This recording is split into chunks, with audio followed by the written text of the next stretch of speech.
each and every African can have enough time to listen to this lecture and be able to do other things. So we are reducing time to 40 minutes. Now I have 5 minutes to go.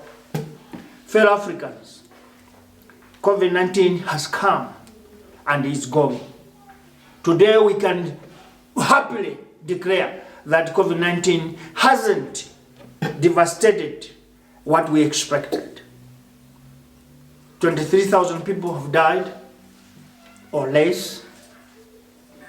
I think this time is the time that we as Africans now should start speaking with one voice. How do we speak with one voice? Let's start from this COVID-19. Because the impact of COVID-19 has affected each and every country, including Tanzania, because before there were some lockdowns here and there until Magufuli realized that this is a lie, I cannot be living in a lie. So there's an impact also of COVID-19. The economy has also been devastated. I appeal to African governments now to start doing things together. Because now there's an issue of opening borders. There's no one single country that will say I'm opening the border without consulting the other country. And there's no country that will say we are not going to open up our borders because your people are in the other country. Their people are in this country.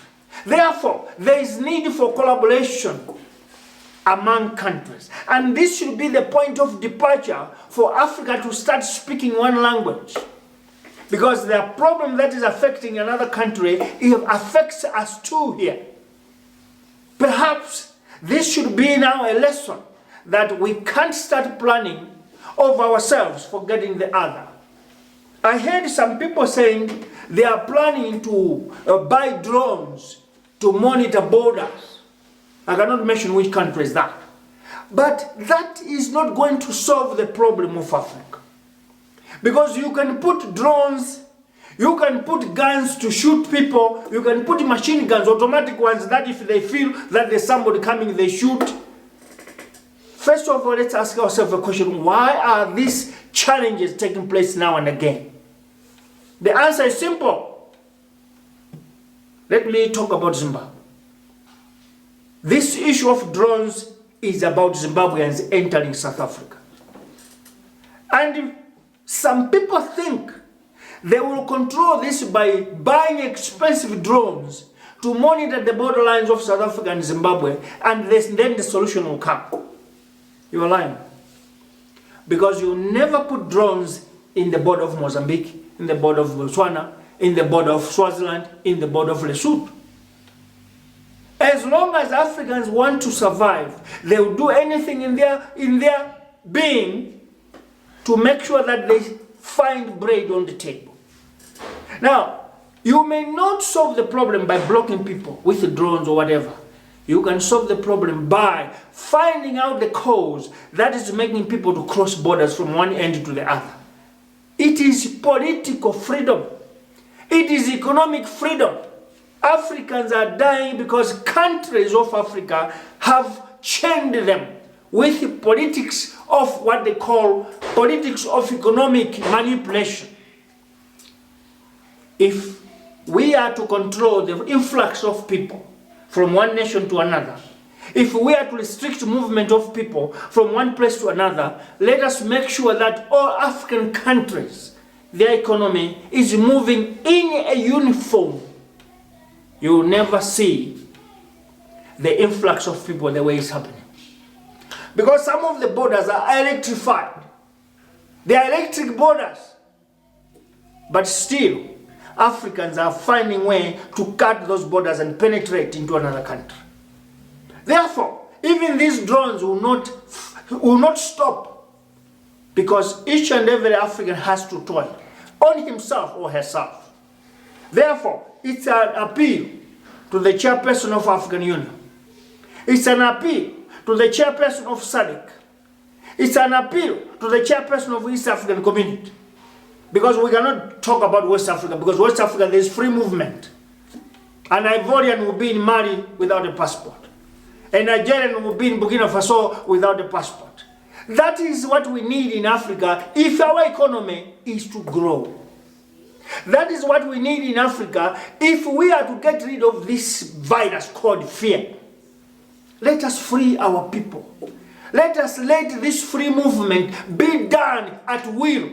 There should be no government that controls the movement of people. If we do this, we have unchained, we have unshackled this continent.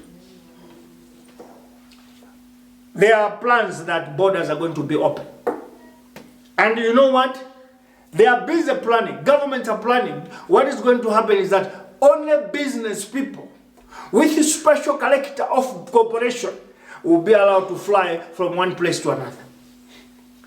Now, I talked about the economy of Africa. The economy of Africa is informal economy.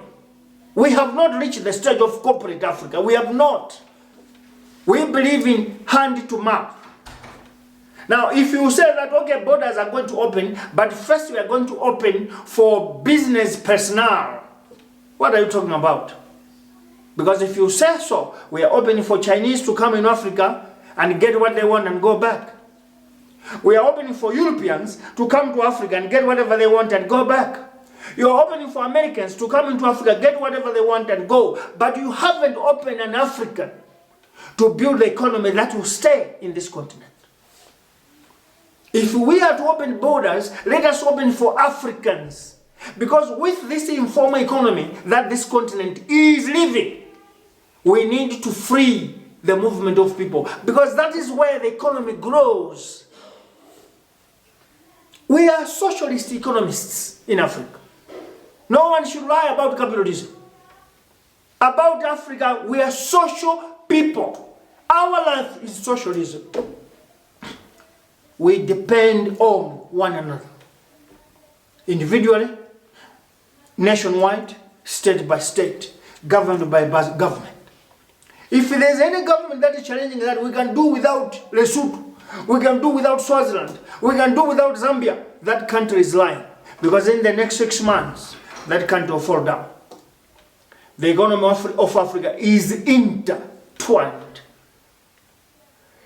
You need vegetables from one country to get into a country. You need products, commodities from one country to another for your survival. Therefore, it was not an idea, a best idea to lock down borders. You would rather find any other measures that will control this disease, but not locking borders.